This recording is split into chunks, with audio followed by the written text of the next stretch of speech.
Tanguy-Marie Pouliken, bonjour. Bonjour. Vous avez publié un livre intitulé L'épreuve spirituelle, un chemin de croissance, selon Saint Jean de la Croix. Souvent, les gens vivent négativement leurs épreuves. Alors pourquoi oser dire qu'elles sont un chemin de croissance? Elles sont un chemin de croissance car elles sont l'occasion de découvrir l'homme intérieur, de se détacher du superficiel pour découvrir l'essentiel. En fait, pour descendre au fond de nous-mêmes, au cœur même de notre âme, de notre esprit, et de découvrir la présence de Dieu. Découvrir que même si on n'a pas d'argent, même si on n'a pas de position sociale élevée dans la société, même si on n'a pas de... Oui, même si on n'a pas réussi dans la vie, l'essentiel n'est pas là. L'essentiel, c'est qu'on est une créature de Dieu. Et les épreuves nous aident à redécouvrir l'essentiel, que nous sommes un être spirituel tellement aimé de Dieu. Est-ce qu'il y a différents degrés dans l'épreuve spirituelle? Alors pour Jean de la Croix, on pourrait dire il y a deux types d'épreuves. Il y a l'épreuve des commençants.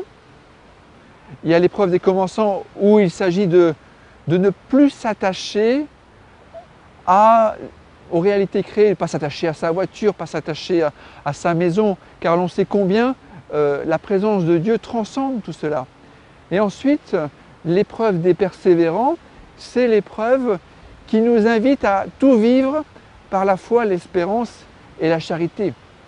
Et non pas de chercher Dieu en dehors de cette foi, de cette confiance en lui, de cette espérance en lui et de cette charité. Voilà pour quelques distinctions sur les épreuves. En quoi finalement l'épreuve est incontournable pour rencontrer Dieu? Oui, alors j'ai évoqué ces deux épreuves de manière précédemment. En fait, il y a encore deux autres niveaux d'épreuves. Si les premières épreuves sont des épreuves, on peut dire, actives, où je participe activement et volontairement pour me purifier, dans un deuxième temps, l'épreuve va être une épreuve, on pourrait dire, passive, où Dieu, c'est plus moi tant qu'il cherche à m'unir à Dieu, mais je laisse Dieu s'unir à moi.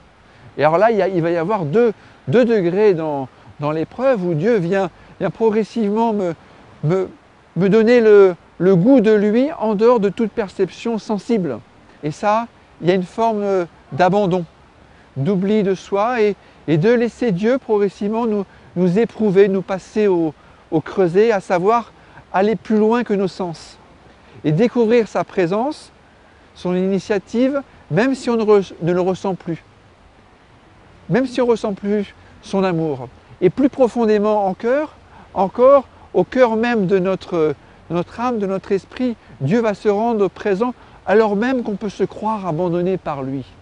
Alors ce qu'il nous faut, si l'on cherche résolument Dieu, c'est de lui garder quoi qu'il arrive, dans les épreuves même les plus terribles, de lui garder toujours sa confiance, car Dieu va se servir de toutes les épreuves pour nous unir à lui et se mettre au centre de notre vie, afin qu'on trouve seulement en lui notre accomplissement et notre vraie liberté.